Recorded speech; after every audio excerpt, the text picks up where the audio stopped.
Hey y'all, it's Dalanie. And it's Katie, and this is Classically Black Podcast, where we talk all things classical music and being black in the profession. with trap beats playing in the background. Hey. Long time no see. I missed you. Okay, first try. Okay. You haven't pissed me off yet. Well, I know it's been a while since I've done that. Yesterday. What did I say yesterday? So you can't even think of. To be fair, you were getting me back. And I can respect that. Which is usually honestly how it is. That's not, now we can It's always it's self-defense. Yep. Glad we're in agreement. So well, hello you guys. We are for you guys, if you listened to last week's episode, this is what we were gonna talk about last week.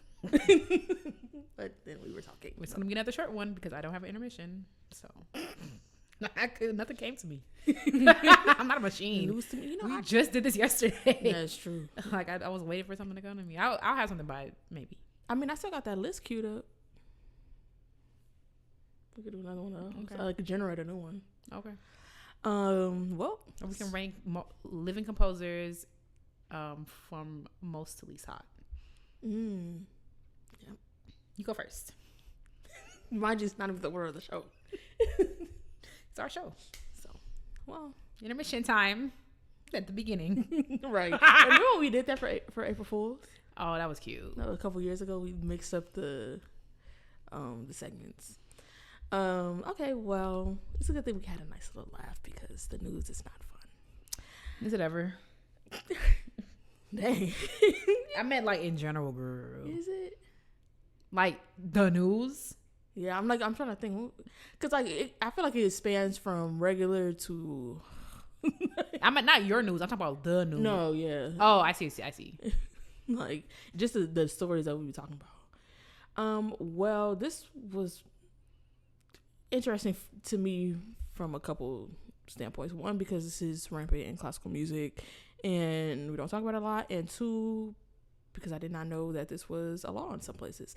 There's a London violinist by the name of Ben Gunnery who just received a 12-month suspended sentence after sending explicit images of himself to two women without consent, and he had never met them before. Why are you doing it? Why are you doing it? And now they got you. Now you got to write up in the violin channel, and it's a suspended sentence. You're not even in prison. So now everybody like, ooh, that's old dude from violin channel. Like, wait, so what orchestra is he in? Well, it said like he's. Oh, this is not for an orchestra. He got like this. He got in trouble with the law. Yeah. Oh, okay. My bad. Why are you doing it? Yeah, and so I'm like, I didn't even know. I don't know. That's probably not illegal here. It definitely isn't. Like, I'm like, if that's a couple of y'all need to be in jail from my phone. What? Men do that. Not the men I be talking to. Do not send me your wee wee. Got our episode title. Girl, I don't want to see your wee wee. But I was like, oh, they cracking down, because I was like, yeah, I don't think that's illegal here. Like, I never even heard of that to be illegal. You gotta be a child and right, or of a child. They started packing some kids up. Like, because I forgot kids can get. Yeah, they started packing kids up. That's tough because it's like when you also have a kid mentality. Yeah, when it's like you're a kid and they're a kid. It's like you're not supposed to be doing that, but handcuffs kind of. That's so complicated. Like, maybe counseling, maybe something like that, but I don't think you should have a record. I feel like if you share the pictures with the whole student body. Oh yeah. Now we got something to talk about, or you put it in the group chat. Yeah. And this is too, like, my kid's gonna be raised like we gonna be on a homestead. And then one of them hamster balls. Like, because I have students who just got in trouble for being in a group chat for whatever they were doing in the group chat. Nothing explicit. Well, it was explicit, but like not like sexual. Guess the age. Just guess. 10. No. Younger than that? Yeah. Oh, I was gonna go younger, but I was like, no. It's because it's like, no way. They're 8. That was gonna be my first thing, but I was like, please don't be 8. And they talking about like, and because I be half paying attention because depending on like how burnt out I am, and half not when they be kikiing, taking their instruments out and not listening to me. And they was like, one was like, Miss Brown, like so and so was in the group chat, da da da, and she was like, why would you tell her that, da da da, and they was like talking about like, and I think it was just like using curse words and whatever, but I'm just like, this is too much. Yeah, I just felt kids like, just let's be kids. And they so grown, like they're just like little tiny adults. Yeah, it's like some kids you meet and they're like, this is a kid, like you are a child, and then some of them are just like, you could run a company right now. Actually, it will. Like, I mean, you might trade stocks with like lollipops and hot Fritos and tahini, but like other than that, mm-hmm. Yeah, ahead of some people. This dude. Okay, so apparently this is like a recurring situation because this happened like late last year, 4 months after he had already got in trouble for doing it to somebody else. What's the next story? Right? No, because this, you know what this reminds me of? Remember that teacher at Rice? Did they pack him up permanently? Who was on Zoom? Like, I think it was like Zoom lessons with his stuff out. No way. Yes. Oh, for the text Tyler. Like, I think it was. Well, I don't want to put. I'm like 97% sure of the instrument, but just in case, I don't want y'all looking up that and thinking I'm talking about somebody who I'm not. So that happened. 4 months later, he did this other instance with 2 women who he got the 12 month suspended sentence for. Also, BBC did an investigation into him and found that he had been targeting other women in this way for over a decade.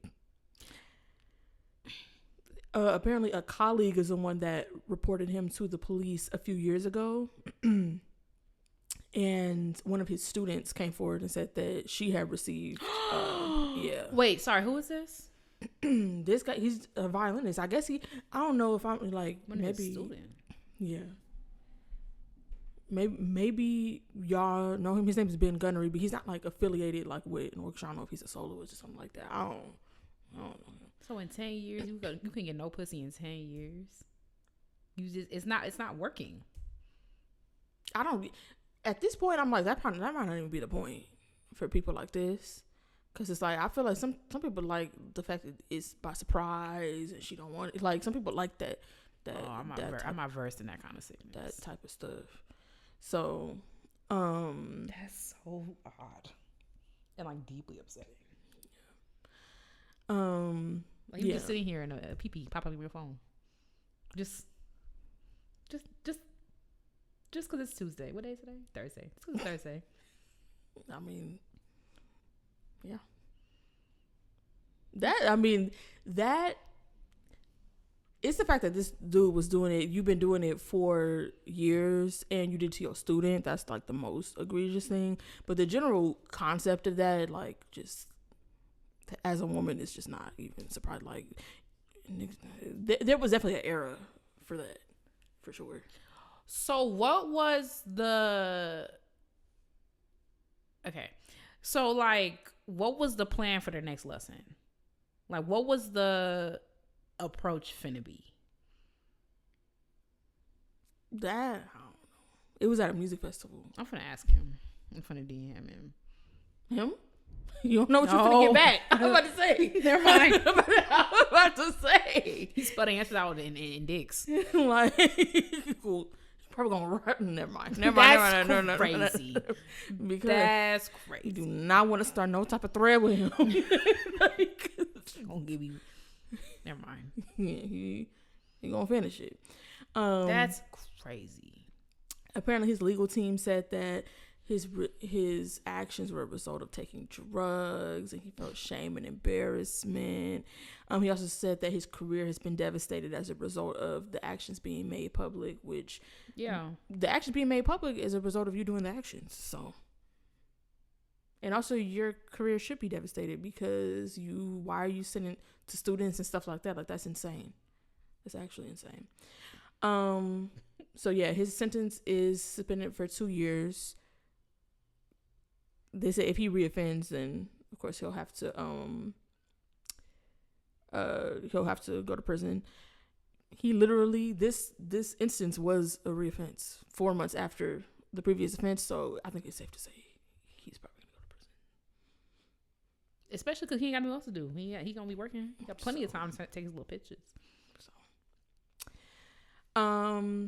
Also, he's not allowed to have more than one mobile phone and internet device, and he will also have to undergo complete drug and alcohol rehabilitation. That is so embarrassing. So, and it's like, it's kind of scary to think about. Like, they have actual penalties for this sort of thing over there, but like we said, over here, it don't really seem like that's the case. So it's like, how much is going on over here? Yeah, like stuff like this is like, I mean, you can report them to whatever like entity is over them, but like outside of that, and who knows if they actually gonna do something.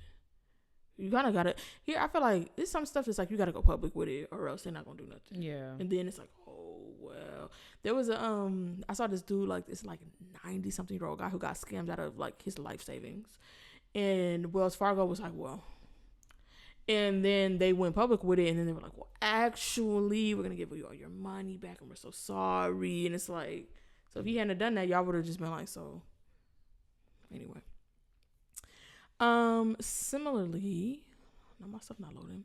Similarly, there was a documentary titled Dear Laura, that focused on sexual abuse in the classical music industry, that premiered at the Santa Barbara International Film Festival a few weeks ago. I remember Laura St. John's story. This is about her story, as well as a few other people who have experienced abuse in classical music, and it also focuses on the complicity of the organizations, orchestras, and things like that. It also goes a little bit into the opera world as well. If you don't remember her story, it might ring a bell. It was about her time at Curtis, when her teacher, who was 78 at the time, this all came 70. I would have pushed that nigga over. 78.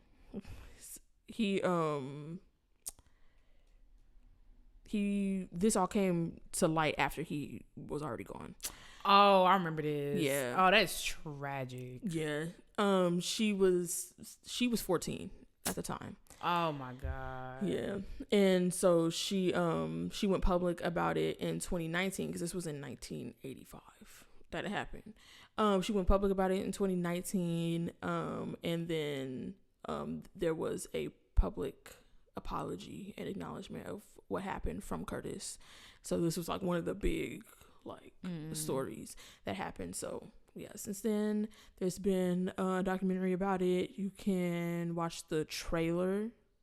I'll link the trailer so you can watch it and read more about it. But she, like I said, included a lot of people's stories, and a lot of people were able to like kind of just work through that trauma. Some people who initially wanted to be anonymous decided to come forward and stuff like that. So yeah, I will link it if y'all want to follow the film and see where you can see it next.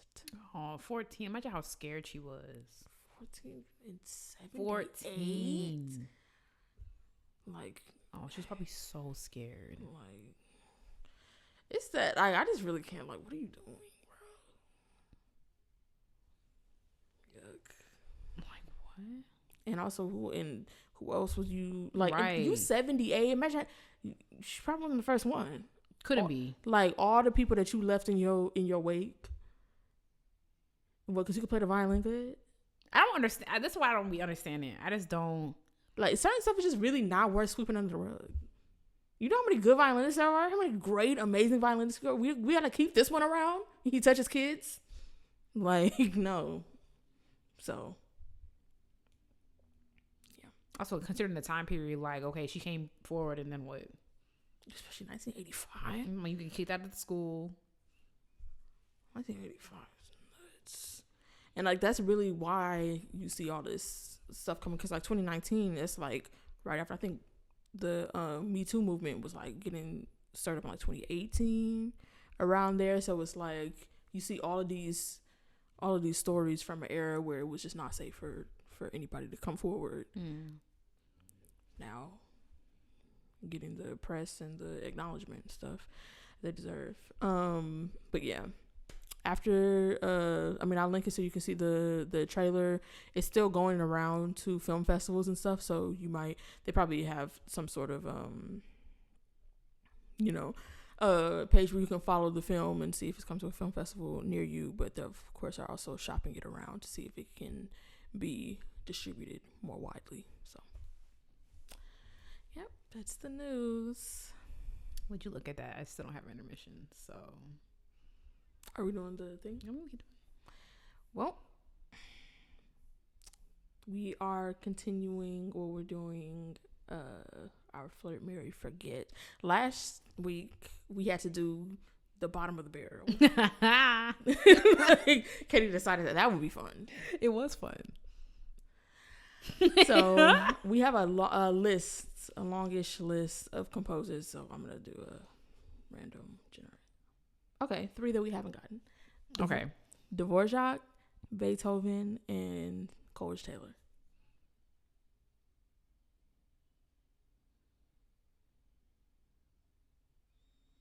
What do Dvorak look like? Actually, this is actually quite easy. I think I'm gonna marry Coleridge Taylor, flirt with Dvorak, forget Beethoven. Beethoven he's too depressing. Like, bro, he always complaining. Yeah, I would flirt with Dvorak. Why not? He look a little scruffy, but yeah, and he was. Oh, he was that like yeah. I'm like okay, like he was cool. Okay, so I'll probably do the same because I'm not doing white boy. No, I'm just kidding. You said what I said. You alright, white boy. Period. Mark.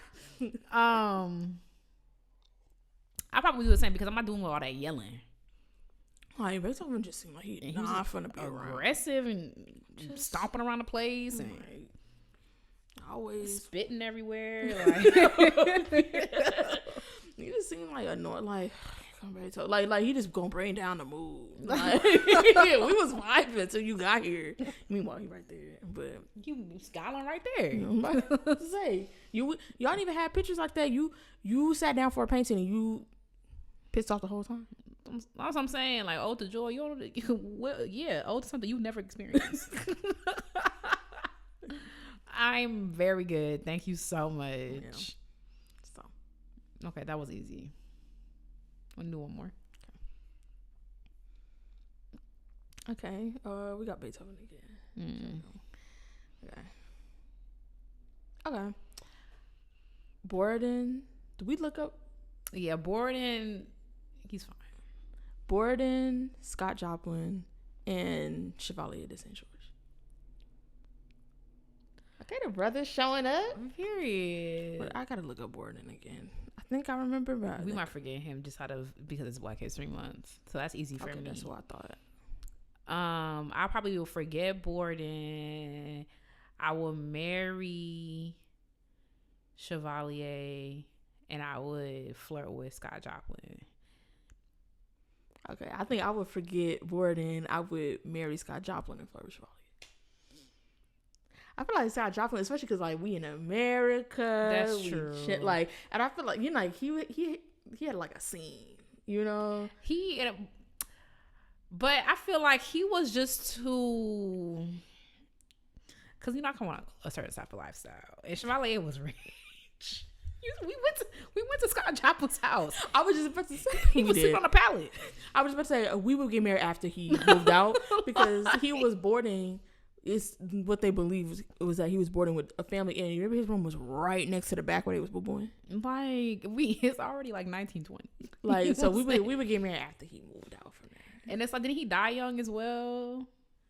Yeah, how old was he? Maybe in his 40s or something 40s. Like that. And he was very like he was just. How old was Chevalier when he died? Oh, probably not much more. Let me see. Yeah, he was 48. I mean, hey, we get married. Mary Scott Joplin won't be married for long. He had 3 wives.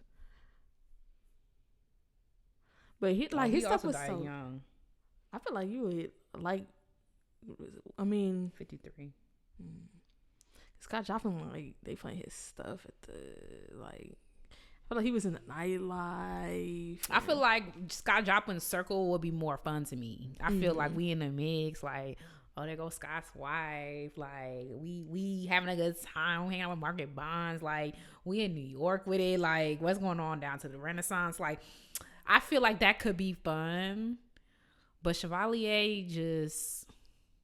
The only thing I wouldn't like is, like, it's very much like France in, like, the 1700s, and that does not sound... Oh, let me see, not 17. Yeah. That sounds really unfun. The environment sound really, really, really, really unfun.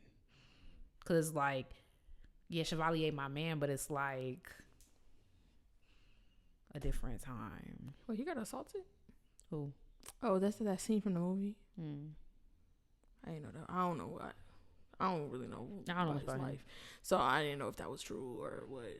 I just be taking stuff like that with a grain of salt. It's a biopic. But apparently got assaulted in France. But I could see that because you be on your wee baguette. And also he was like a little arrogant, like I'm doing this, like. But I think I feel like even though Scott Joplin and I probably be more compatible, I feel like okay. That sounds like history month. Period. Either way, we're bored and forgetting. But that string quartet number 2, very tea. Very tea. Actually, well, not to spoil it, but likely my piece of the week. And I don't have Black excellence, so we're doing so well today. I'm sure I got somebody saved. No Black excellence. Just came up with. I just came with my 2 hands. That's what Jamaicans will say. I just came with my 2 long hands. I don't have nothing. Ain't even water in that bottle. I realized that when I was walking over here. Y'all, I am yet but trying to hold on. It is a busy time in my life. Well, good thing we don't need it yet. No, this is the topic, right? Right. What we talking about? I'm kidding. I'm kidding. That'd be so serious around here. Okay. I came across this post on social media from Vijay Gupta, the violinist, formerly in the LA Phil, founder of Street Symphony organization, where they play music on Skid Row here in Los Angeles. Probably do other things, so you can look it up, and I'll link the post so y'all can read it. But yeah, he also has a book coming out. Shout out to him. But he posted a carousel on Instagram called "Audition Culture is Strangling Artistry," and he also posted a full-length essay on this topic on his Substack. But we wanted to read some of it and talk a little bit about it. So, reading a few of the pillars of this philosophy, says classical music isn't in decline due to lack of relevance or the attention spans of audiences. It's struggling because its musicians, its greatest advocates, are trained, tested, and selected in ways which sacrifice their artistry and humanity. Let's start there. We're stopping there. We're stopping there. I mean, I was for like, now, we can start with, instead of reading off all of the things. All of it, yeah. We can start with it because he kind of put it in like groups, like little ideas. So.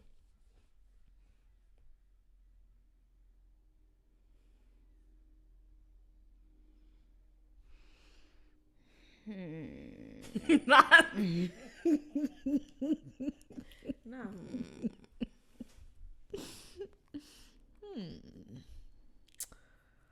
I remember seeing this because I'm like, I don't know if I agree with the first part about classical music is in decline due to lack of relevance. It is. That's like part of it. I think. Also, is it declining? I don't even know if it's declining. Who's saying it's declining? I feel like that's been a general thing around classical music for a long time, and like it. Of course, if you look overarchingly, like it has declined, but I don't know if it is still trending down. And I think because and obviously you can be more specific, like we would actually need metrics, you know, like all that sort of thing, like declining in what way. You're talking ticket sales, you're talking how much people listen to classical music, how much people purchase it. Like there's that's what I'm saying, like, because I think from where I'm sitting, I will be curious to see the data, like you said, but it's like from where I'm sitting, it's not declining. Because if it's not declining, why my biggest beginning violin class is like 7 kids. They keep adding kids to kids are still like wanting to play instruments. Like I've never been to orchestra concert at Disney Hall that's like the seats ain't filled or whatever. I never played a concert at Memphis where the seats weren't filled. So it's like I just don't. Declining in what way? I mean, it might not be like the most popular thing. Like 9 times out of 10 when I tell people like I play the viola, they might ask me what that is, but like I don't know if it's truly declining from my perspective. I don't view it that way, so I would be curious to see the metrics. And also, like, I don't think that's I say even if the part that would be declining, the ticket sales or the whatever, the this or that, would be because of the relevance. Mm-hmm. So that I just don't really. I feel like especially I think part of it, I think, is like how articles and things, like especially when you have to like attract readers and stuff, are like phrased, because I think that something can just be what it is. It doesn't have to mean more than that. For example, the second part says it's struggling because its musicians are trained, tested, and selected in ways which sacrifice, their artistry, their and humanity. I think it can be that like training is too focused on technique, which it goes into like how technique should be something inside of artistry, not just like the main only thing or whatever. I think that can be the argument without it being linked to classical music is declining because of this. Because I actually don't really see why. I don't really see how that would be. Like if we're talking about, because they mention audiences and attention spans and relevance, and I don't really think that audiences and things like that are even privy to like audition processes and whatever. Like I don't think like it linking those two things together makes a ton of sense to me. Yeah. Like I don't really think like classical music is declining if we're talking about like audiences and ticket sales, that it's declining because of audition processes and stuff like that. And I know that he's saying that affects the artistry. Like I understand that concept, but I still don't really think that is something that audiences even recognize. Maybe I'm not giving them enough credit, but like I just don't.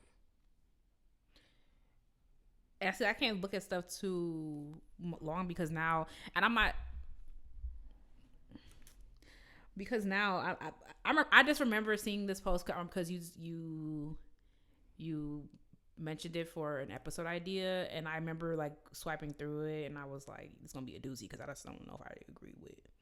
And maybe I'm looking at it like too granularly, but like I just never, when I was in the crux of I'm taking an orchestra audition every month, felt like I was negating my humanity. I just did not have that experience with it. And I think that I'm going to say like, because he does address the whole like the technique is needed, and to a certain extent individual artistry does need to be put aside, because like for something like an orchestral job, and like he was in LA Phil, so like he does address that in the longer like Substack essay that he wrote. But yeah, I think like there's the idea and the concept, but I think sometimes it'd be like too much weight on it, like sacrificing humanity. It's kind of like that. And it's like, okay, I feel like there's just it's happened to a couple of people who've done this publicly. Like top of mind comes like Alex Lang, right, where they play an orchestra for a long time, and then something shifts, and they're like, I don't know about this, and they try something else that speaks more to like their calling or their purpose. And I think like the more I think there are objectively things that are flawed about the orchestral world. Like, it's not diverse enough. Y'all don't be playing niggas. Y'all don't be playing women. Like, those are things that, because like we're in America and also it's racist, like there are things that we should address openly about. But like from where I'm sitting, sometimes it's just like, okay, this is how this thing is. Like people, for example, even if we take it outside of orchestra, like if we were to talk about school, like, yes, they don't get to express a lot, and you sit in the classroom in a desk for 40 minutes and you walk to the next thing. It's like preparing you for factory work and whatever the things, and like there's not enough free thought and stuff like that. But it's also like you have to, like, this is a school. You know what I mean? So I'm not saying, and there's not, to my point, it's not to say that there aren't things about school that can be improved. Like, that's where like student-led education came from. Are you asked, that was like the height of when I was graduating in 2015. How is a student leading the lesson that you're student focused? I'm forgetting the verbiage because I offloaded it. I really don't need it no more. How is a student leading the thing? And I still do elements of that. Like, I'll make a student lead something, or I'll make them compose in class, like that, those kind of things. But at the end of the day, like, you got to learn how to play the violin. And it's like, okay, you can do something else like that. I feel like at the end of the day, like, you got to learn the excerpts, you got to learn the whatever. And there are moments for artistry. Like, when you take an audition, they want to hear you play your Walton. They want to see how you could do that. They want to see you, depending on the orchestra, they want you to play quartet music. They care about your, I mean, for the most part, they care about your artistry. But at the end of the day, like, I don't know. And I'm not trying to be too dense about it, because people who are dedicated to misunderstanding me will do that anyway. My point is, I'm not saying that there's not room for improvement, but to say that, to say, like, if you wanted to hire a lawyer and you're like, well, the law is this and that, so like you didn't have to go to law school, you just have to like vibe with us. It's like you have to have passed the bar. There's like certain things that you just need for this job. You just got to know how to play the rep. We have to know that you can play without rushing. We have to know that you can see what's on the page and play it exactly how it's on the page, because when we give you pages and you're not playing how it's on the page, you're gonna mess up the da da da da. Like, it's just, there's certain things you just need for the job. Mm-hmm. And so we can address the inherent issues about like how a lot of like the gender-based dressing is like problematic, and we can address you not playing niggas, and we can address the women, and we can address the long hours, and there's things we can address. But at the end of the day, this is orchestra playing. So I don't want to say like you either put up or shut up, because that's not what I'm saying. I'm just saying that like stuff like this kind of like, and I in no disrespect to VJ, like I haven't really met him. I've been around him because he was at a situation I had to be at, but and he's brilliant and all of these things. But there's certain, like, these kind of conversations kind of, because at the end of the day, we're trying to fix the wrong thing. Like, let's fix the things that are wrong with this thing. But at the end of the day, it's still the thing. It's just the thing. Mm-hmm. Like, we can't have a whole lot of individual. If everybody playing, if you feel like the scherzo is supposed to be at 40 and you think it's supposed to be at 80 and you think it's supposed to be long, you're supposed to be you got 100 niggas on stage trying to play one thing. Mm-hmm. I just feel like I just kind of get a little. We're not talking about we're trying to fix a problem that is innate. You're trying to make a giraffe short. Mm-hmm. That's like, to me, it doesn't really make. I don't really like conversations like this. I think it's interesting, like, when you think about, or when you read stuff like this, and I think to a certain extent, ruminating on these ideas, even if they don't go anywhere, might lead you somewhere or whatever. Sure. And like, maybe they have their purpose. Maybe that's the purpose, because when you like he acknowledges some of those things, like, and then maybe we'll read what he said about like technique next. But I do think like sometimes there is space for this stuff, and I wonder why it's not okay for that to be the space for this stuff. Because he mentions like chamber music and how like it's more collaborative and it's more like you know, and so I'm like, right, so we have that. That's the thing. That's where I go, especially because again he acknowledges like I want to read a bit from the Substack about auditions, because he says there's like a heading that says auditions don't create better musicians, they create better audition takers.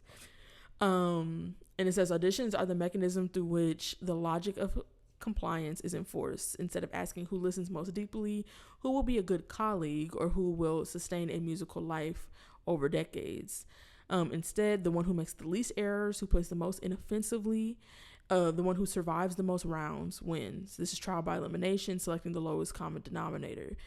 It also says repertoire is reduced to fragments, interpretation is flattened into correctness, and musicians learn to play for a panel rather than for an ensemble or a piece unfolding in time. We lose musical intention. Excerpts become nothing more than a technical drill as opposed to embodying a composer's intention.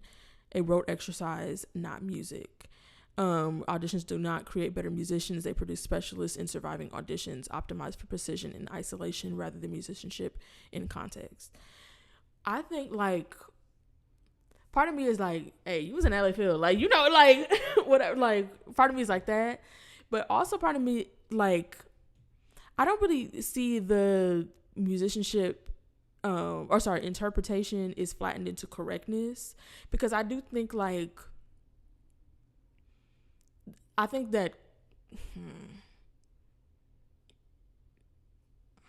how do I want to say this?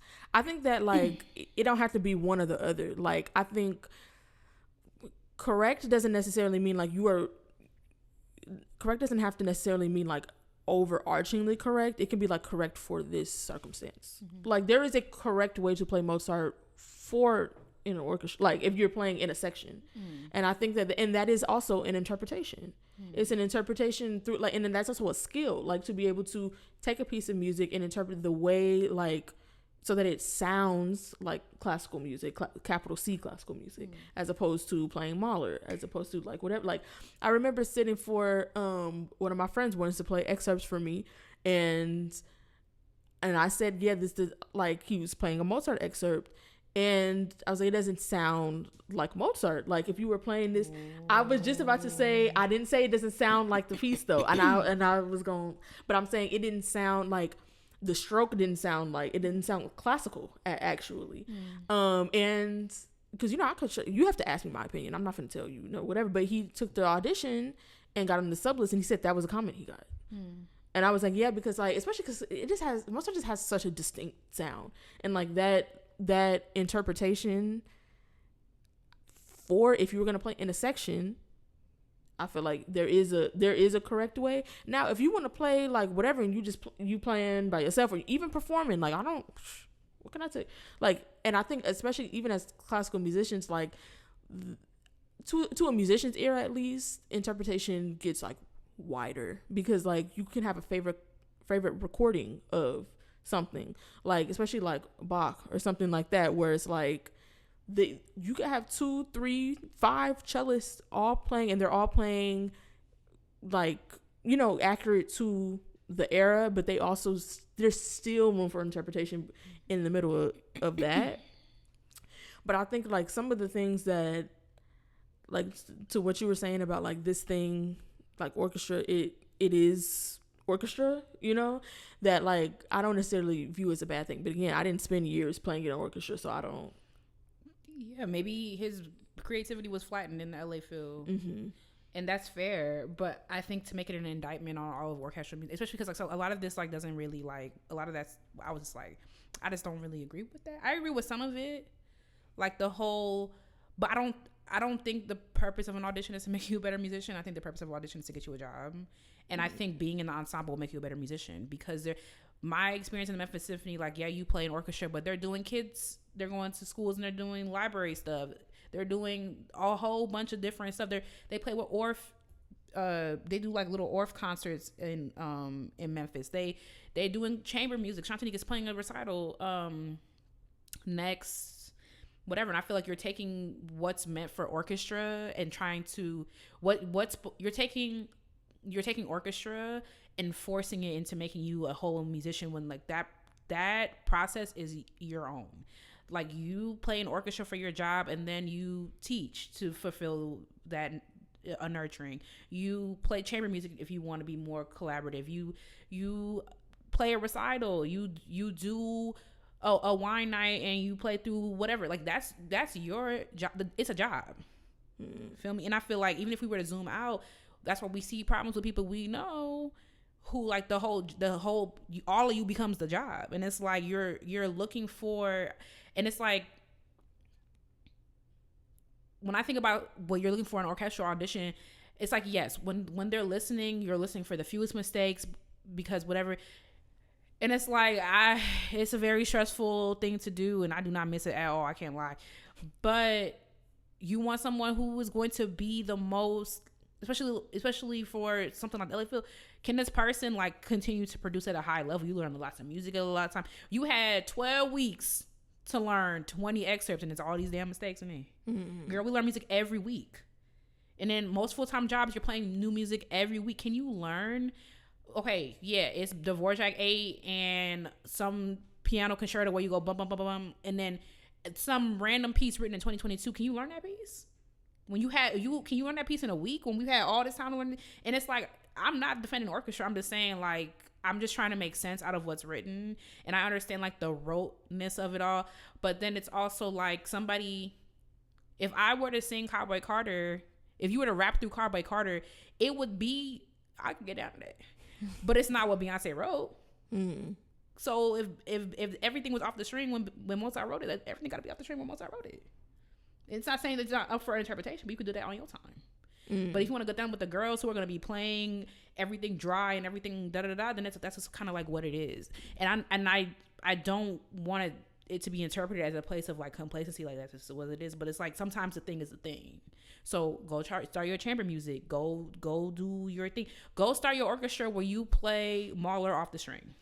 There's so many things that you could, but I feel like to take orchestra and, like, kind of be like, it doesn't, it suppresses your musicality and it. I'm just like, girl, no, it doesn't. It's orchestra.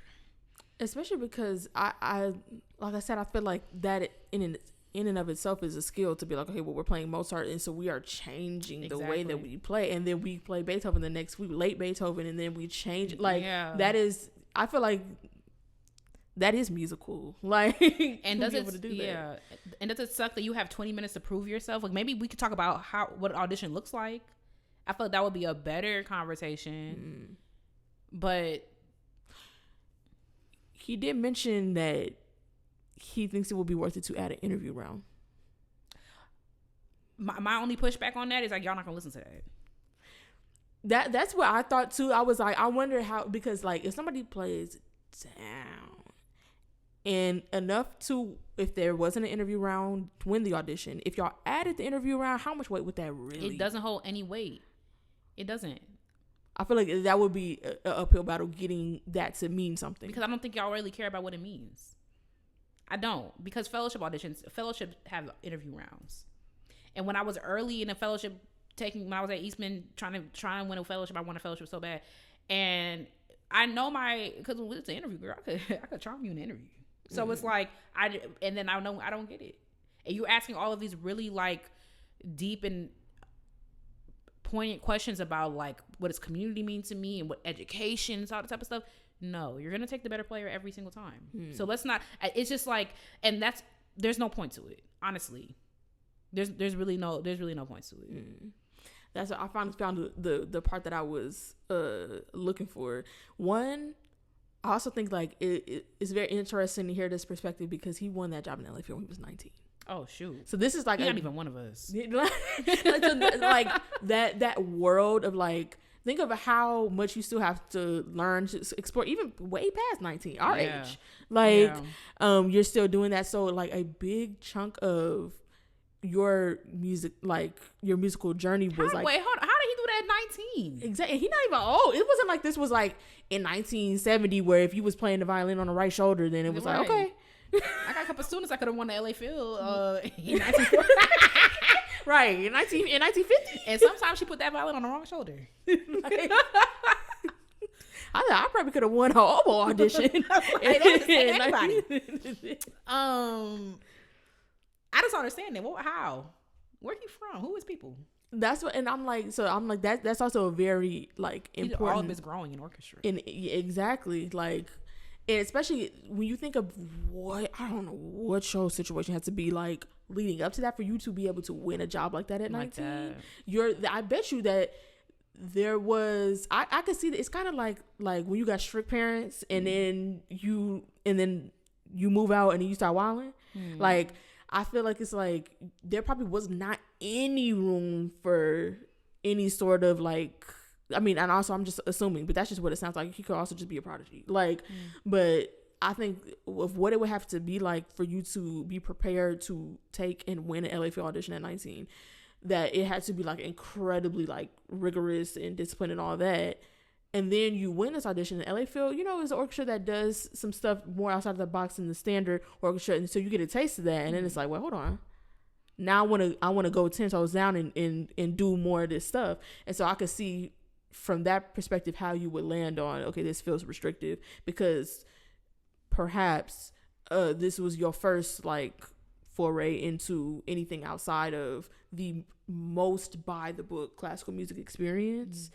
And now you're like, well, hold on, like it's like a whole new world type thing. So like I wanted to add that context, and also find the part where he was talking about the interview, because he was saying that he also spent 4 years on the audition panel and heard thousands of applicants and stuff, and he was saying that he had heard perfect auditions from people who were assholes, and he also said there were like, what did he say? Oh, the most creative and soulful players were the ones who would get cut in auditions or be unable to win auditions because although they were phenomenal artists and communicators, they were poor audition takers.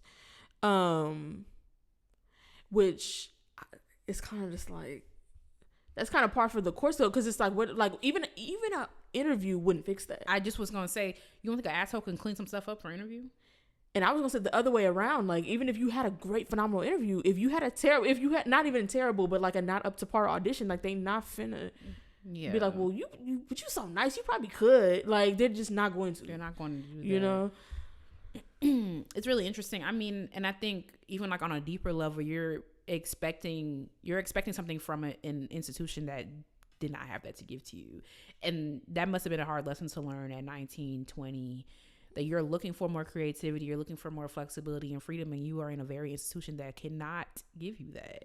So that had to be really difficult. So now you're saying like, oh well, we need to do this and this, but those aren't really solutions to this. I feel like also some people are pushing back on the cannot give you that. They feel like it's a does not. One more time. Like, some people are pushing back on the cannot part of like, this institution cannot give you that. They feel like it does not give me that currently, but it can be restructured in a way to give me this. I will say I'm open to hearing more about, because subsax supposed to be like a little cute little tea, like, like it's not an academic article or whatever. I will be willing to hear more about what that restructuring would look like, but in this present, like, I just don't see. Like, hey girl, Katie, you real cool. You miss half them shifts. We're like, come on and play with us. That doesn't make sense. But you because I could go in the section and kiki. I was kikiing except for that, except for the principal. I was kikiing. I was having a good little time. We could like inter. Oh, and that one VOS, I really miss her. She was so sweet to me. The interpersonal is whatever, but it's like, at the end of the day, you gotta play. So and I mean, Yeah, he says technique is critical to artistry, but it's a means, not an end. So he's saying that, like, so it seems like he's not like saying like, okay, let's, you ain't got no technique, that's okay. But like towards the end, he starts talking about like building more collaborative environments, like his organization Street Symphony and stuff like that. I think what I don't understand is whether or not orchestra as it exists today, like, does it fit into this? Does it, like, I 100% understand advocating for more orchestras like Street Symphony, more orchestras that have an open, like, whatever. But I also feel like, not to sound like, I don't want to sound on old guard or whatever, but like, I feel like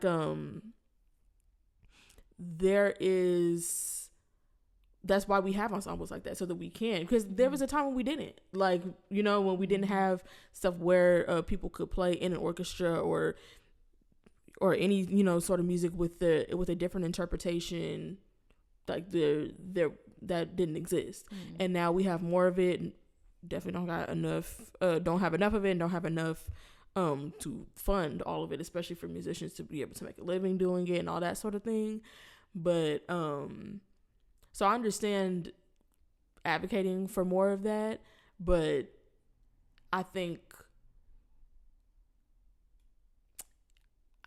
feel like maybe I might see it a little bit better if it was like, these are the things that are happening in traditional orchestras.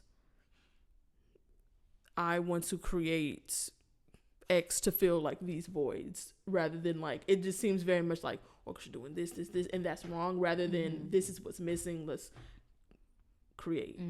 But that's always in situations where there's going to be some evolution. That's always a dilemma, whether it's additive or performative. I was going to say, because a lot of times the thing gets to stay the same, and we just keep adding stuff on top of it. Right.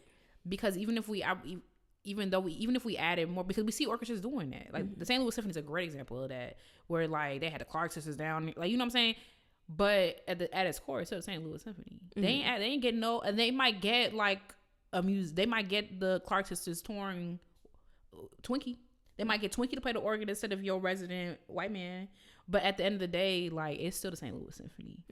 So I feel like, where is the line between, this institution was created to do what it does, this institution was created to play orchestral music, how much do we demand from an institution like this, outside of like basic humanity, like not seeing a black person in the final round and not hiring them, not groping women backstage, not what, like, when we, how much of this do we address before we say, okay, this is what this organization was created to do, and what's the line with that? And that's why I'm like, I feel like sometimes we have these conversations to get to another place. It's like, I have a feeling, obviously he's writing a book on this, so he's thought about it a lot.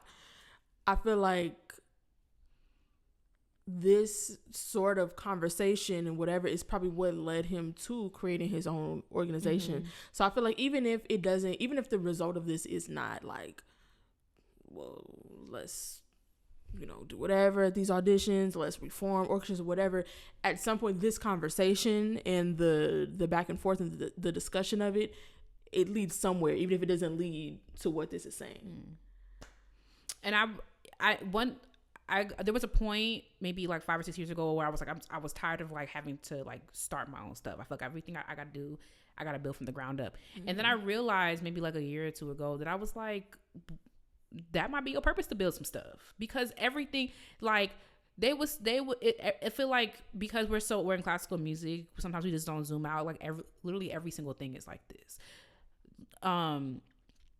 They were singing hymns and doing all types of stuff and all types of stuff. And then they were like, the Lutherans, when they went, we gonna have our own stuff. We gonna build our own stuff.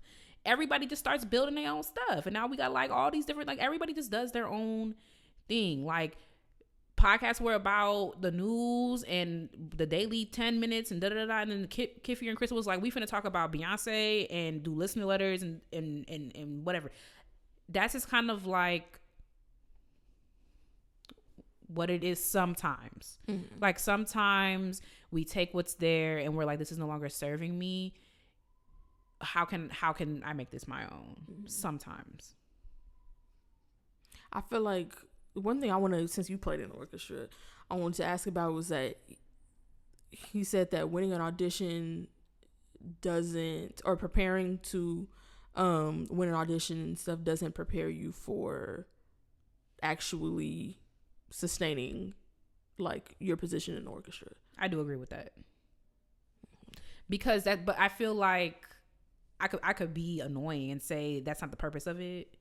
I feel like getting your bearings and just like staying the course helps you prepare. I feel like nothing really could prepare you for that. Like because we've never had anything like that before. You'll even in school, you'll spend 5 or 6 weeks on the same program, depending on your school. We spend a little bit. If I don't remember too much because that was like 10 years ago. But we spend a little bit. Eastman turns around faster than I feel like a state school would, because I think we did 2 to 3 concerts a semester, and Eastman somewhere around like 4 to 6 for the orchestra. Like the cycle's faster. There's a new cycle every week. You're learning it, especially like as a fellow. When I was playing more, like by the time I was subbing, I was playing like maybe 2 to 3 times a month, versus like when I was a fellow, I was playing every week. There's nothing that can prepare you for that. Where would you be? Where would you have that simulated? Aspen, but Aspen lasts for like 9 weeks. So there's something that really prepares you for that, and the audition is not supposed to prepare you for that. And I see why he's saying an audition won't. I just feel we're putting too much focus on the audition. And maybe to zoom out, he's talking about the audition process. Like maybe the audition process doesn't prepare you for that. But again, that wouldn't. There's not unless you had like a practice orchestra where you could be like, we're gonna. The closest thing I can think of, and even then, is conducting orchestra, where we would just go in and whatever, understand, we just play. But we did that like. I mean, apparently people are practicing for that. So I found that out after I graduated. I was like, girl, I was not practicing that. I was like, where did y'all have time to do that? We practicing the conducting orchestra stuff? I thought we just having a good time. All right. Maybe, I mean, they were paying us for it, but also tuppence. So definitely not doing. But that's like the closest thing I could think of. So maybe if we're worried about sustainability over a career, which I'm not the person to talk to about that, but if we're worried about sustainability over a career, that's a different conversation. How do we prepare people for that? But I feel like that's one of them things that you just get prepared to. My current job, I've never had a job like this. Nothing could have prepared me. I was prepared in that I've done this type of work before. I'm familiar with the organization, but sometimes you just have to do stuff. And the audition.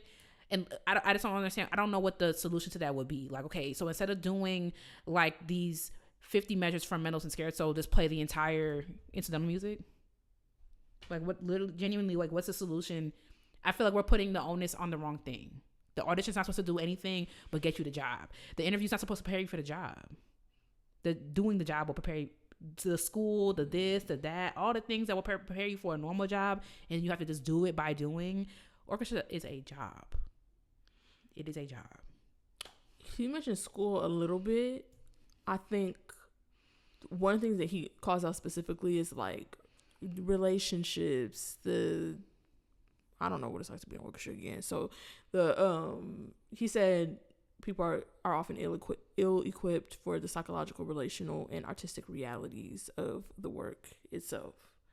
So I think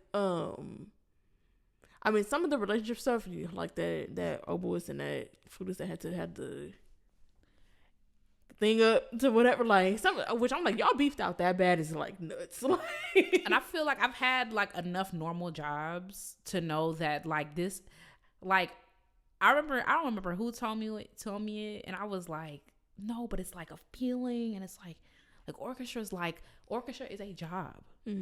Like. It is a job. It's a cool job. You don't gotta log into Teams, but it is a job. And just like at any job, there is going to be issues with people, because you put a whole bunch of people together, or you put a little bit of people together, there are going to be issues. That's just the human experience. So what can prepare you for being a good colleague in the workforce is the same thing that you have or have not been working on when you were in college, when you were in high school. If you was being weird and rude and da da da da, nothing is going to prepare you to turn that off and interact with people once you get the job.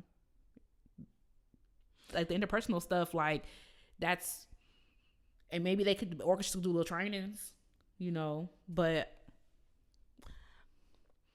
One thing I was going to say, maybe if we zoomed out a little bit and talked about like the way some of y'all talk to people, the way like whatever. Now we can have a conversation about that. Like if we're talking about like the relational aspect of it, like if we talked about how to prepare people for that, then that would be like creating like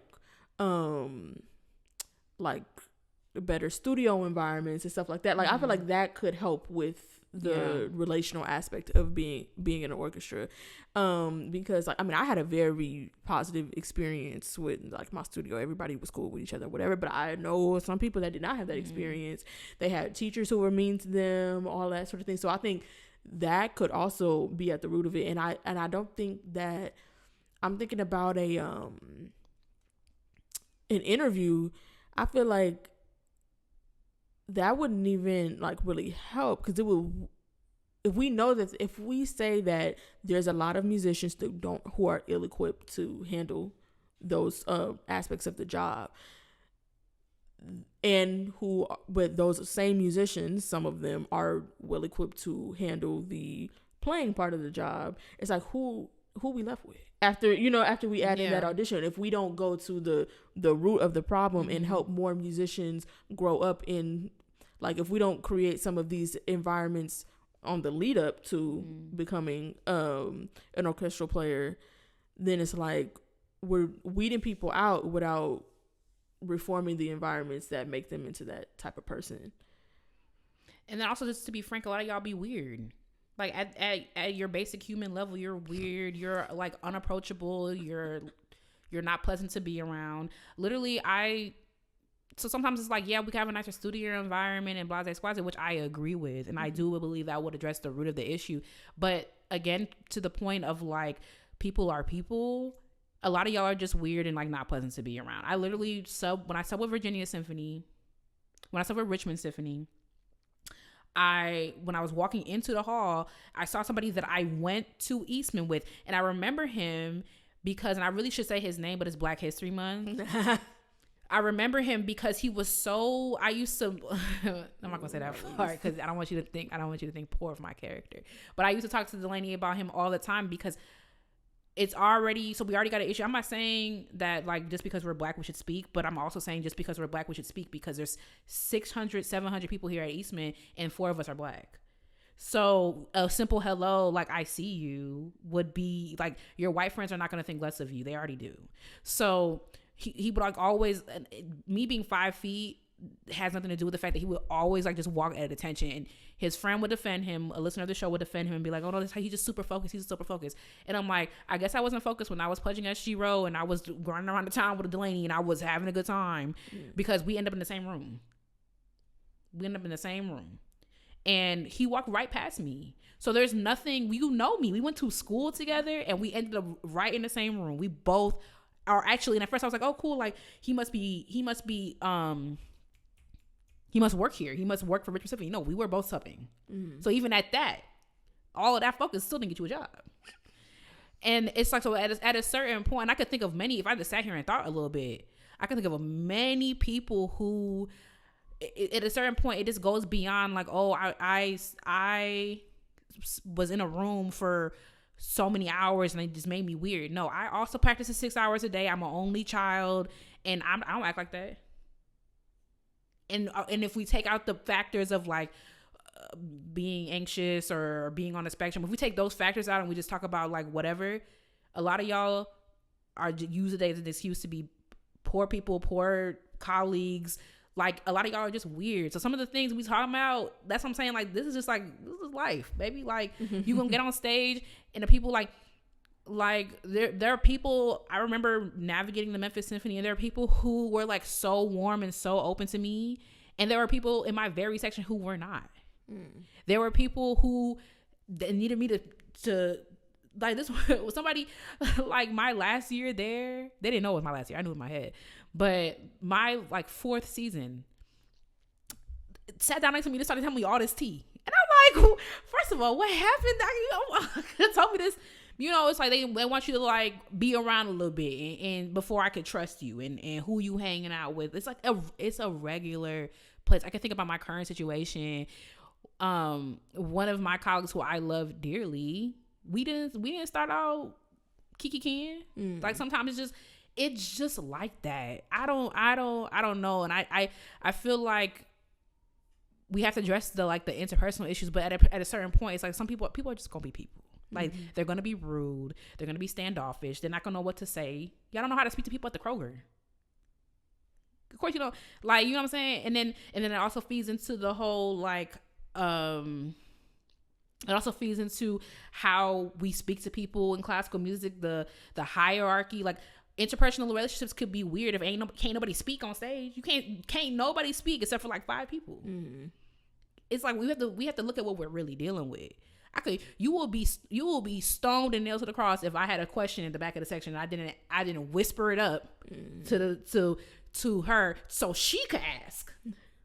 You know what I'm saying? So it's like, it's just so many things that I'm like, okay, what can we really address about this?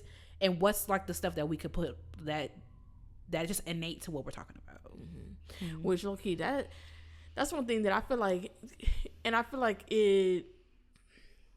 the power of words is just so interesting because the way that you can like frame certain things, because we talked about it with the whole like interpretations flattened into correctness and whatever, and how I view that a totally different way, like, and I would phrase it a different way, but if you use words with a certain connotation, it just depends.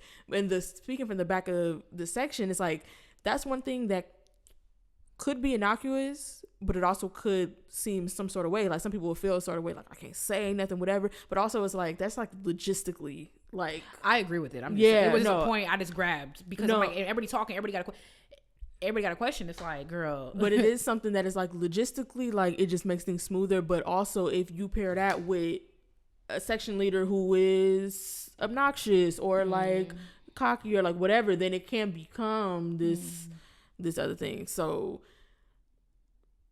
on the list of solutions, I guess, was the interview round, which we talked about.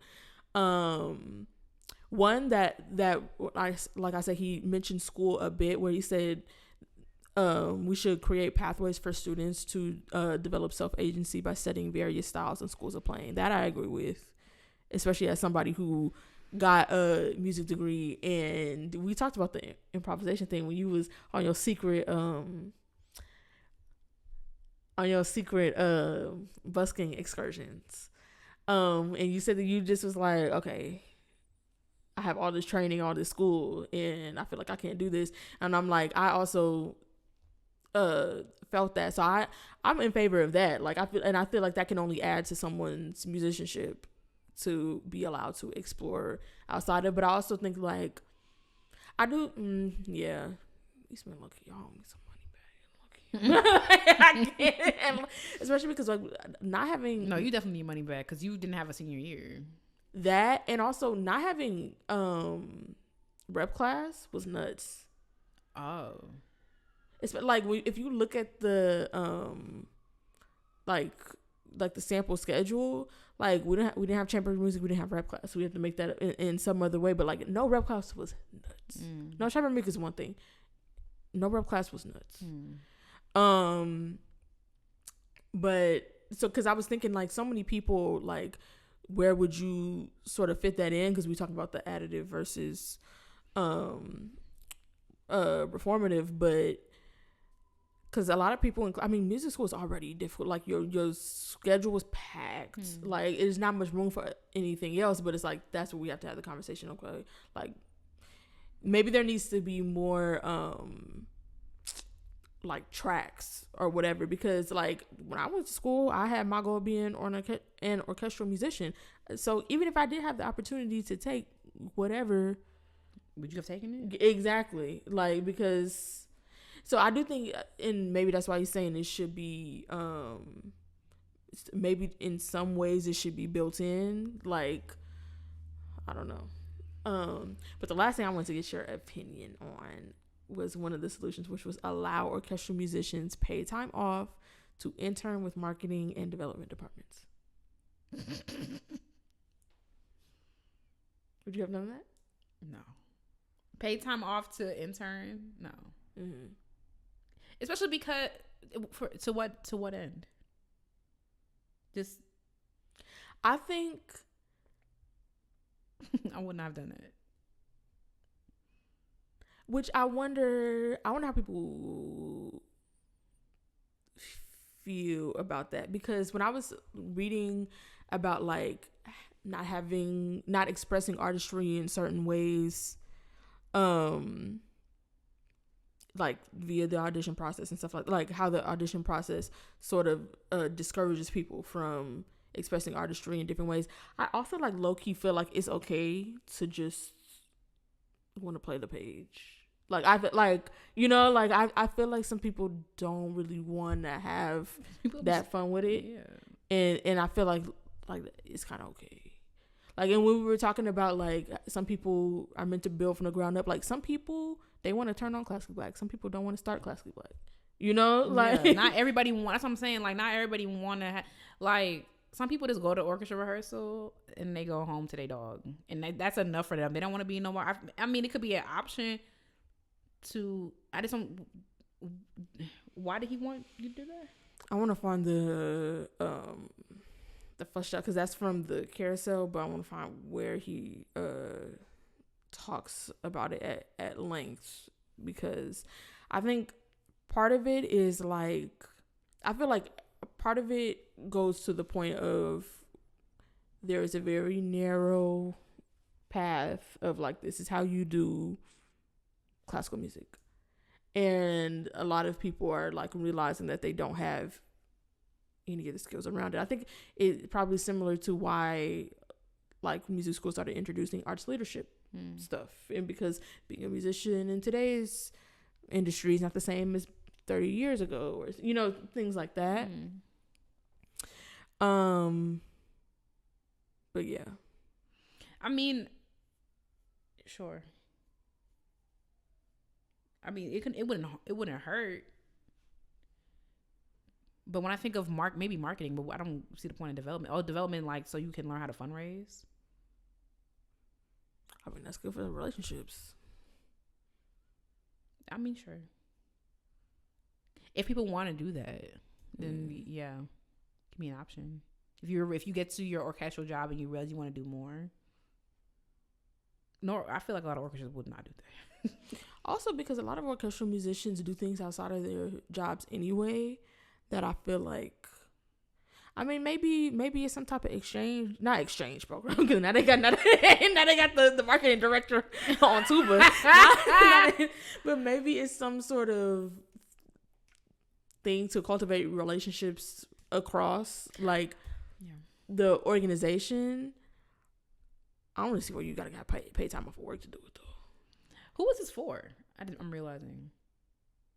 What do you mean? Who was this article for?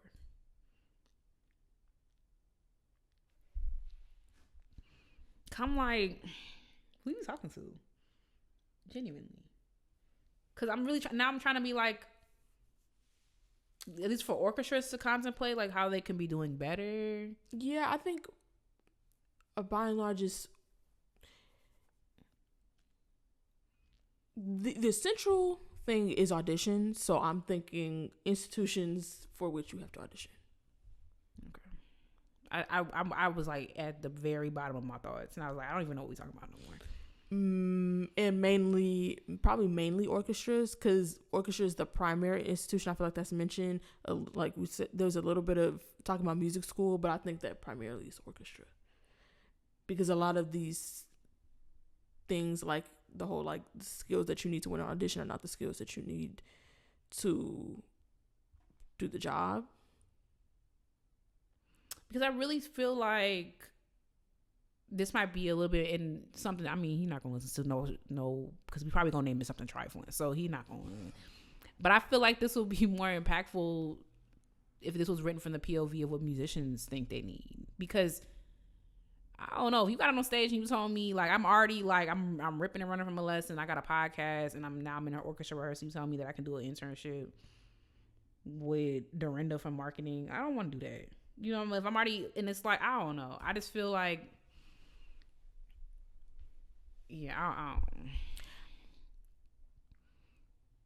Yeah, but I also feel like a lot of orchestral musicians are not in that position.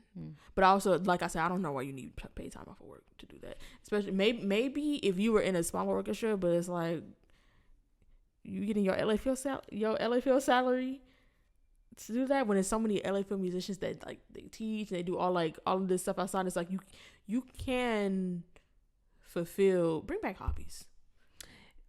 And again, to the beginning, where this is a job.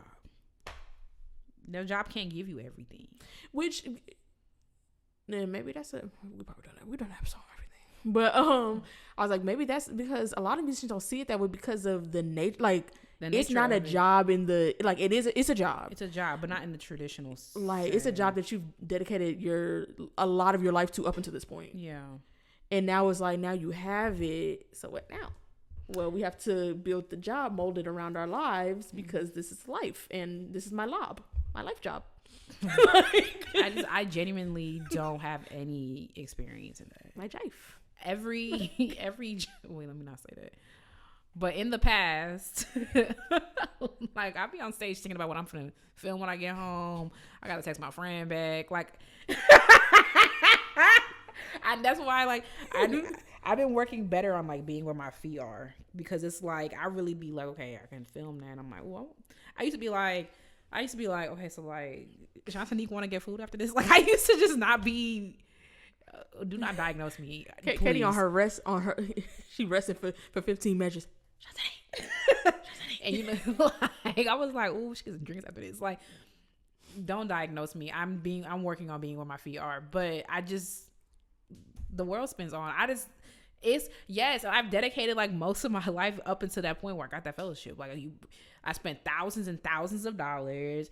I've taken not hundreds, thank God, but like many auditions, practiced thousands of hours. Like I understand that, but the job can't really give you everything. And also most orchestral musicians are not only doing orchestral music unless you are married to a rich person or you are in one of the top 5 orchestras.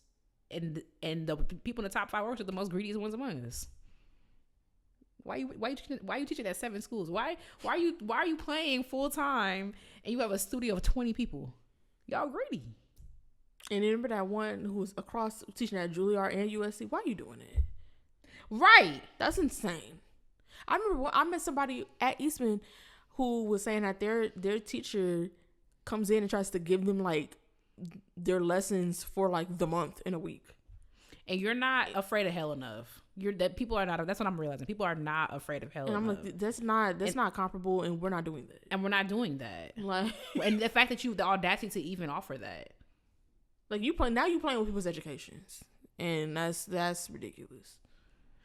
And it's like, listen, as a greedy person to greedy person, I'm just saying that is greedy and it's gluttonous. like it is gluttonous. You are making $150K playing an orchestra and you are charging $200 a lesson for 20 people. What are you doing with all that money? You are greedy. So it's like, I feel like based on the price of living nationwide and what we know about what orchestral musicians make outside of like LA, Chicago, Philadelphia, you are probably doing something else. And there's a lot of enterprise that goes into that. You have to figure out how to advertise for your little studio. You have to figure out how to, that's why they're making their marketing. And the marketing team is not going to help you with that. Girl, they in Canva. Have you met an orchestra marketing team? They are in Canva and they're talking to big donors who don't want to donate to your little. See, we're talking to donors. Got you on last week's episode. Now you're on Epstein files.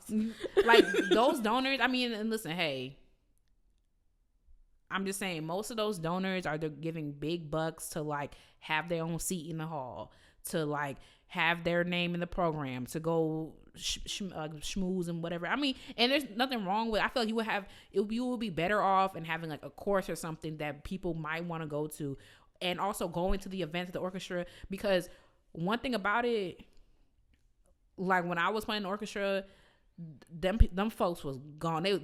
They was pushing audience members over to get to the garage. You know what I'm saying? So it's like, ain't nobody going to no donor event.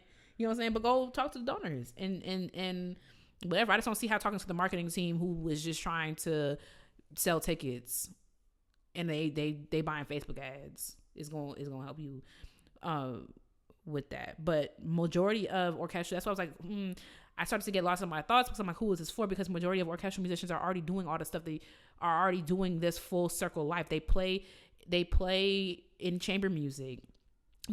Most of them teach. They live fulfilling lives because they have to. They're not making enough money. You making $20K, you're gonna figure something else. So, yeah, I think it is that's an interesting thing to talk about, the difference between like this type of job, because also there's a difference between a job and a career, like too, but also I think music is also generally a passion too, which is why it's hard for people to just like, it's a job.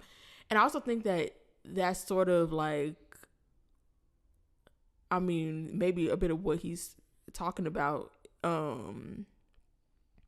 because they don't like want to see it that way. I think because people like see music like as a passion, and it is for a lot of people, it's hard for them to reconcile the job part of it. Yeah. Like, it's hard for people to, like, we was talking about, somebody was like, why you nervous for your recital or whatever? I thought this was your thing. And it's like, no, like, it's nerve-wracking. This is like, whatever, it's stressful. It can be all of these things. But I think sometimes it can just be that because it is that, rather than like, it's that because auditions are the way that they are, or like whatever. Yeah. Like, because I think that someone who is dabbling in this might recoil at it's a job thing, because they might be like, well, but your artistry and those things are also true. Yeah.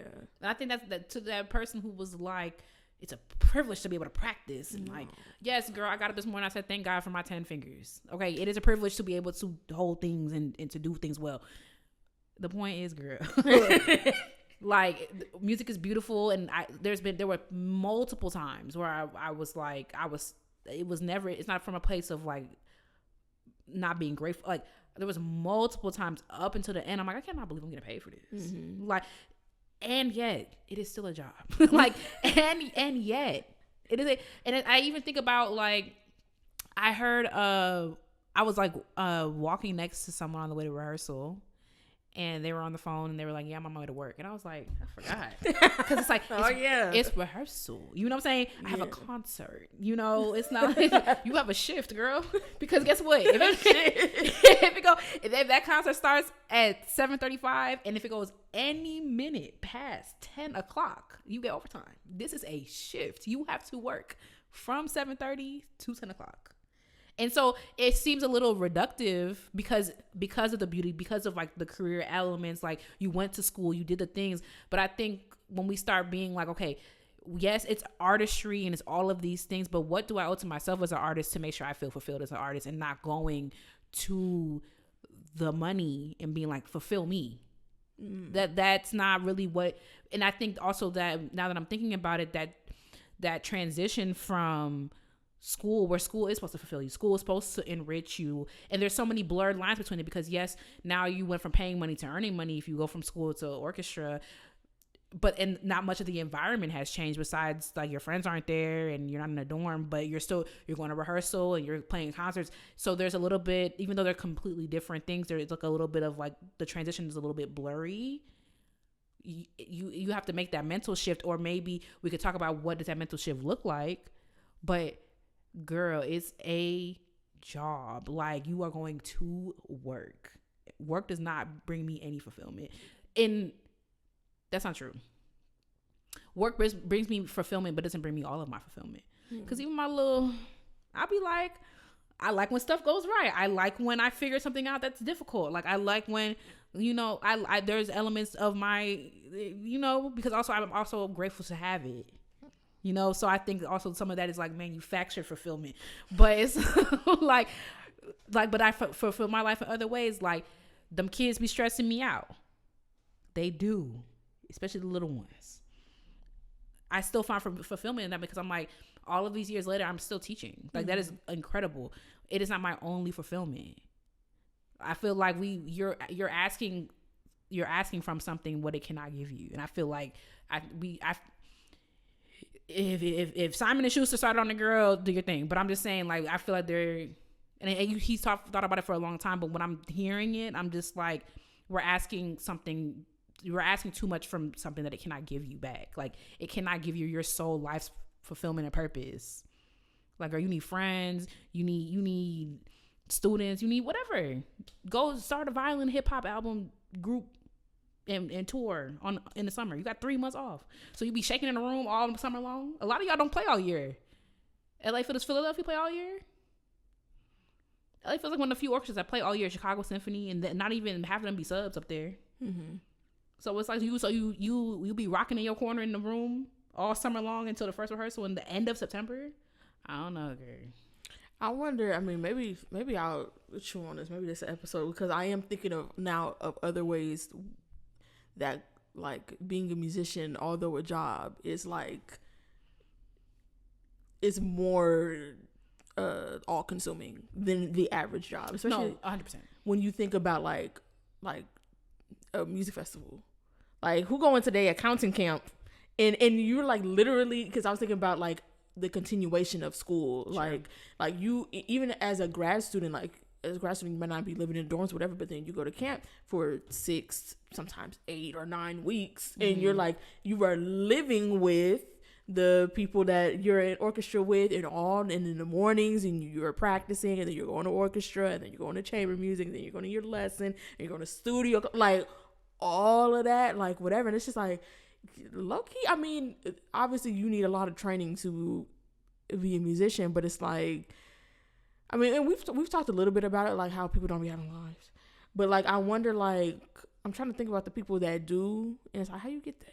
Because there's so many people that's like, they default to like, yeah, playing my instrument is my life, it's who I am, and that's like, and maybe someone's listening to this, maybe multiple people, honestly, like most people, this is their last episode. But what I will say is, the only comparable thing is like, there's Space Camp and there's whatever, and then I think one thing that classical music, outside of like the preparation, because to your point, like there's really nothing like that. Like, you go to music camp for 9 weeks, you go to space camps for like, or athlete. Yeah. You go to gymnastics camp for 3 months. Okay, it's not 3 months, but like 4 weeks. Mm-hmm. And it's all consuming, and sure. But a lot of careers are all consuming. My friend Shane works around the clock. He wanted to be a lawyer. It's a thing he wanted to do. That it's like, that, and that's the difference between job and career, right? But I'm talking about like just at the root of it, that it's a job, like as in you get paid to do something. But obviously that's where we break off into like the career part is like, there's just a little bit more that goes into it, that like he can't close laptop at the end of the day and be like, okay, I'm done being a lawyer, I'm gonna go. And sometimes he can do that, but if he's preparing for a case, if he's whatever, that's all consuming, you know? And I think most of my friends, all of my friends are career professionals, and all of us have mastered like the art of, okay, so this is done, case is closed, or I'm walking out of the school building, I'll deal with this tomorrow. And there are moments where it's not like that, but just obviously I'm not really around people who, even as the one with the creative job, even as the one who put the life into it, and the school and the camps and this and that, like I've been around someone who's like, this is, I just never, but I don't like you. My bad. I was gonna say, the all-consuming part though, I really meant like not just like, because yeah, especially lawyers, oh my gosh, they be having to whatever. Do that. Like, that sounds terrible. But I mean, like, you wasn't going to your lawyer lessons at 5, right? You know, like, it's like for people, it's like your adolescence, your formative years, all of this has always been there. Yeah. You know? But it's like, y'all also got to realize, like, somebody could run over your hand tomorrow and you can never do this again. Mm-hmm. So, like, what are you going to do? Got to think of something. Like, saw in the documentary, Andre Leontali can't walk anymore because he had a stroke. Oh, you mean Miss J? Oh, who I say? You said Andre. That's the with the spiky hair. The real pretty one. Andre Leon Tyler. He was. I'm thinking about stuff that is somebody completely different. Complete. Miss J. Yeah. Who's the one with the spiky hair? What's his name? What's his name? Andre Leontali passed, didn't he? Yeah, he did a couple years ago. Yeah. But he was with Vogue. I forget what his job title was with Vogue, but a fashion girl nonetheless. The dude, the young one, he like good. Real pretty. He got like blonde platinum hair. But it's something J something. It's J because it's Miss J and it's J something. Yeah. And Miss J can't walk anymore, yeah. and it's like that was like his thing. And when he was like, I taught models how to walk, and now I can't walk. I was like, oh my god. Like that was like and the walk was nasty. Like the walk was nasty. And it's like, how do you even? Yeah. And I had a situation, somebody in my studio who playing the bass was their life. And so much so that when they were told to take a break, they did not. And that injury turned into a career-ending injury. And they was looking, and because the bass was their whole situation, they started looking for their whole situation at the bottom of a bottle. And now you got another problem. So it's like, we really gotta round stuff out a little bit. And it's hard because when you dedicate so much of your time, like, it's like, dang, you did, and especially like, and then some people, I see that like in sports and stuff, like in tennis, some people are like very, very talented, but it's like your body can't keep up with what, like, everything you did, and sometimes that's out of your control. Now, of course, like I said, that person did not heed certain warnings, but also we don't know if how it would have turned out if they had heeded those warnings. Could have heeded them and still, if your shoulder shredded up, it's shredded up. Like, what you finna do? So, yeah. Well, let us know your thoughts. Anything else? I don't think so. Okay. Right. I forgot about my affliction. Not affliction. Entertain them, Dalanie. Well, hello, my baby. Hello, my honey. Hello, my ragtime gal. Let's talk about Katie's business, y'all. Let's see, what secrets can I reveal? Actually, I would know. So I want to live this life so bad to do anything I live. I really just don't. Katie be, actually, I don't know what Katie be. She be, one day she down to the farmer's market doing her stuff. Then she, I don't know what she got going on. Are we doing our Oscars party? Are we doing that? Are we? Is it too late? I mean, it's on the 15th. Yeah, it's like a month away. A little less than a month. Okay, I'm down to do it because I've been wanting to do one. Guys, coming? Yep, we'll stay to the very end and we'll give us your address. Nope, other way.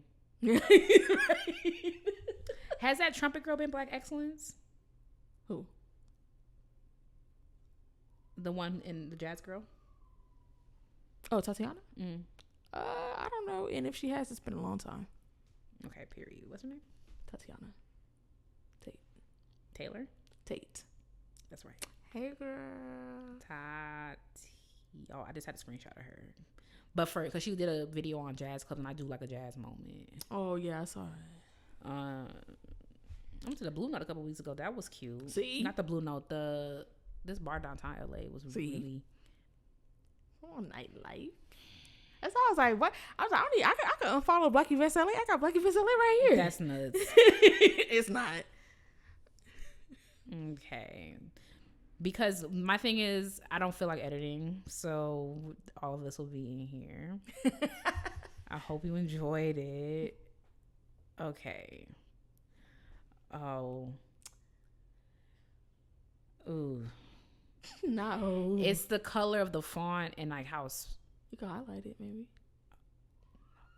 Okay, whippersnapper. All right. All right, y'all. Time for Black Excellence where we hype you. You laughing?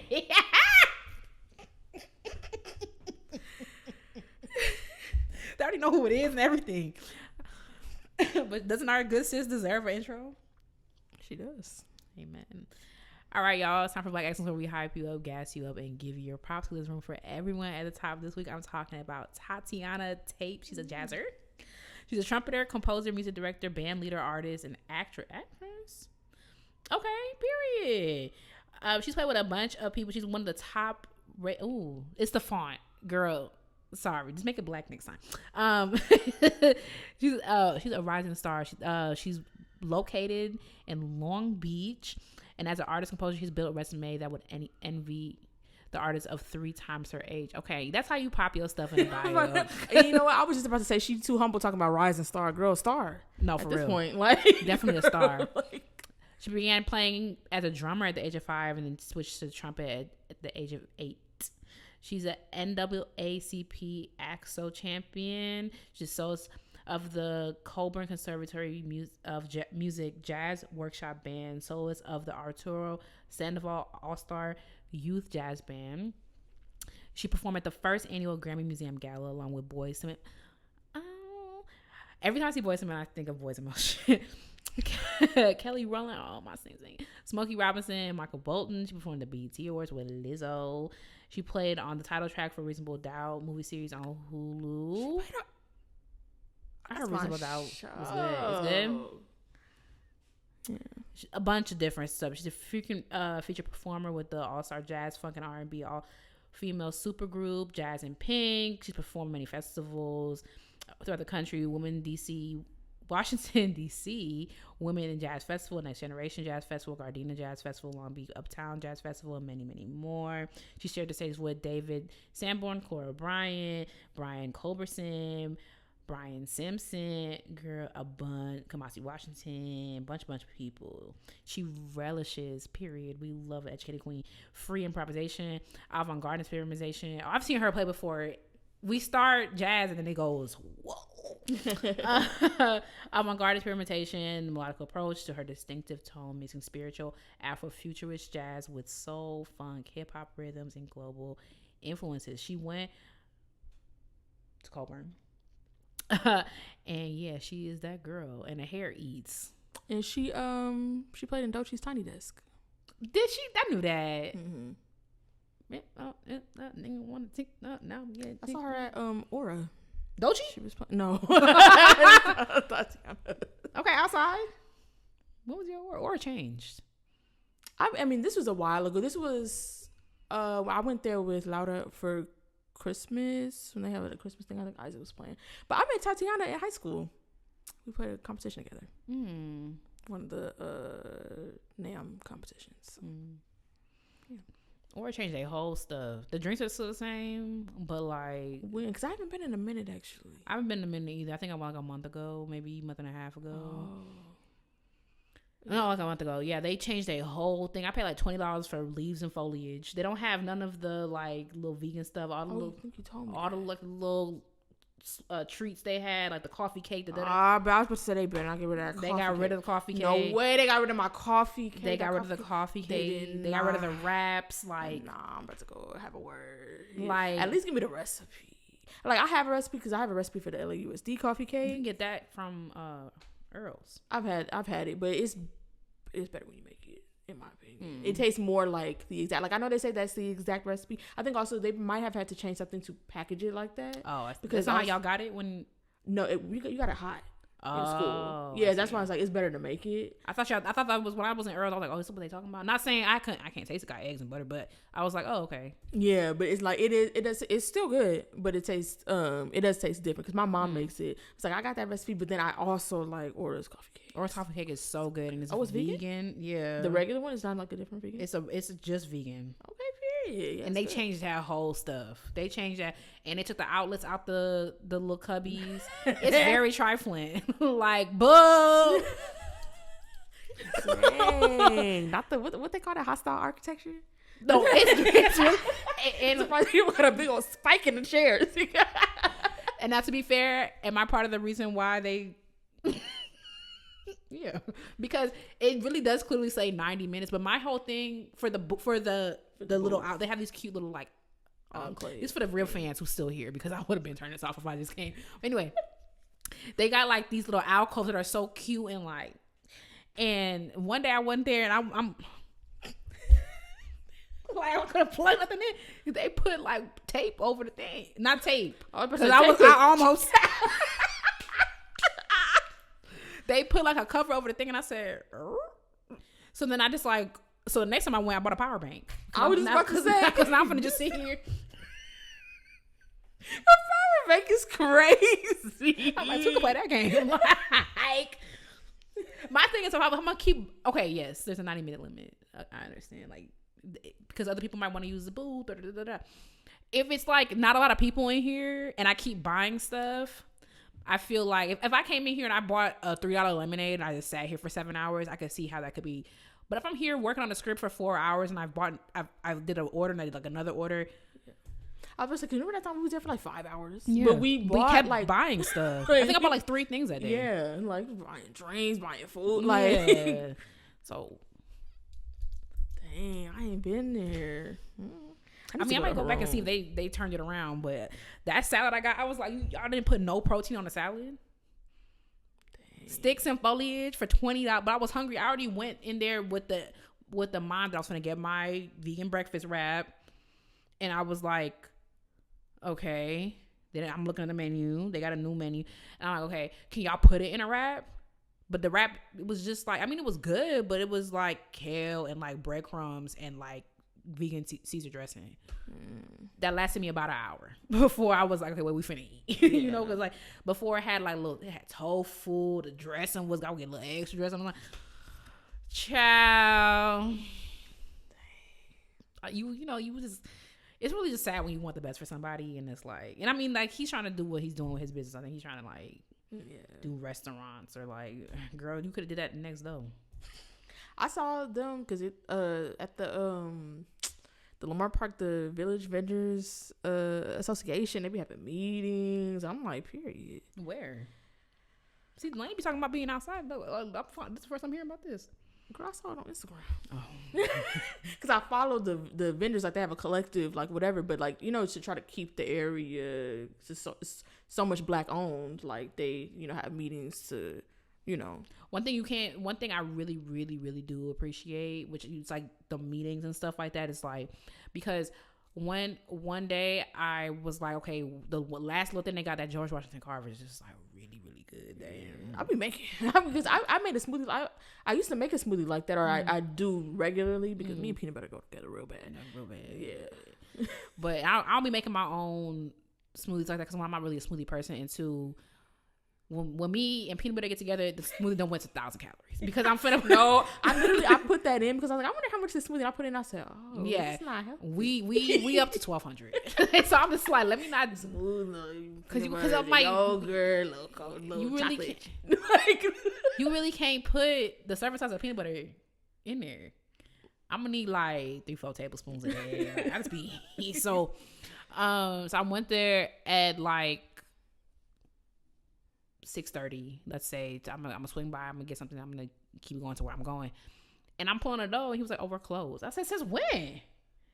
But then I put it together because Haroon opens at 8 for their night thing, or like at 4 or whatever. Yeah, they open at 4 to 11 or something like that, right across the street. So it makes sense. It's like, and I think that's like some really like, what's that Kwanzaa Day collective, cool chocolate or whatever. It's like, that made really like warm my heart. You could change the menu back, but that really warmed my heart, because it's like, you know that this is gonna be open late, so we just gonna shave a couple of our hours off, so we're not competing for, so like, that is like really beautiful to me. And Haroon experimental. I was like, girl, you just got regular coffee, like. Oh yeah, because he said, I read an interview with the guy, and he was saying I was like, girl, I was in there like, girl, what you got in? The artist sin would have been, can I get a frappuccino? No. And I felt bad because he was just so passionate about it. Talk to me. I'm like, girl, I just want a coffee, and like, you got a little coffee cake right there. Like, that's where I ended up getting like some olives and something else, because I still haven't been. I need to go. I was gonna say I'm gonna try locks one more time. I want to like it, but because they got some type of biscuit. They do. With lox or whatever. I was like, so I'm going to try that. I already know how it's going to go, but I'm going to try it. I remember loving lox. We don't like fish. Not really. You don't even like regular salmon, do you? I mean, I got some defrosting right now, but it's one of those things like I'll eat it when my mom makes it, but I'm not like I would never buy it from the grocery store. I did because it's like that's what the gym girls be eating, so I'm trying to like, try some different stuff. I also want to try that. Would it be having the seaweed with the salmon with the spicy mayo? And I make that all the time. like, I mean, not with furikake. salmon. Yeah, but like I want to make one of that, so I got that. But it's so good. And then I use vegan fish, and then you like mix it all up with the mayo and the furikake and the sriracha and maybe a little avocado, and then you take the little thing. Yeah. Ooh, exactly what I'm about to do. I forgot about that. That's exactly what. Because I eat something into the ground and then I don't want it for like. Because I got a big piece of fish, so I think I'm gonna do like half of it. I'm gonna do a teriyaki moment, and the other half I'm gonna use for that. You use teriyaki for that? Huh? Use a teriyaki for that. That'd be perfect. Little sweetness. I just want to make like 2 different meals out of it. Like I'm gonna put some over some rice, and then some I'm gonna save it for the whatever. But yeah. Anyway, we've been here way too long. I gotta go teach and I gotta tinkle. So thank you so much for listening. Oh, piece of the week. Oh, well, you guys already know, right? Remember? Oh yeah, boarding number 2. Yep. What's the melody again? That's Burning, right? No, there's something else, huh? I just don't. I feel like it's one of them things where I can never sing it, but once I hear it, I think that's maybe that is Borden. it. I think so. I have something up here. Borden. Came right up.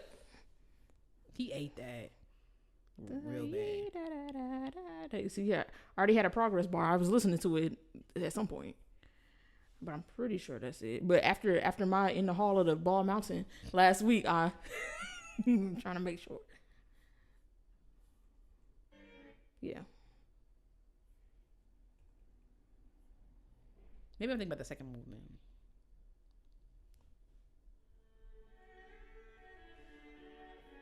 Yeah. Okay, maybe remembering. Period. How does second movement go? Second movement. It's a scherzo. Okay, third movement. Oh, this one's T too.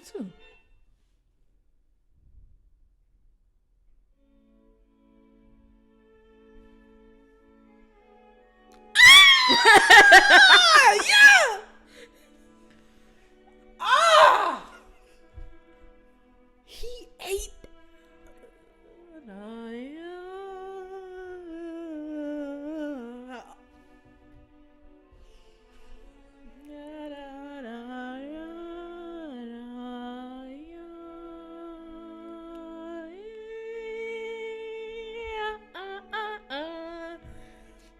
That's what I think when I think of Warden. Like how you write that?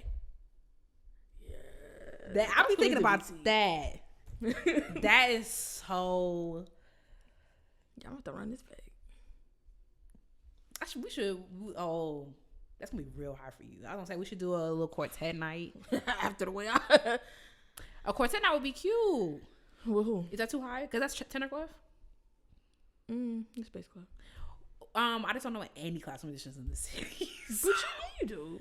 Not well enough to have them at my house and have fun with them.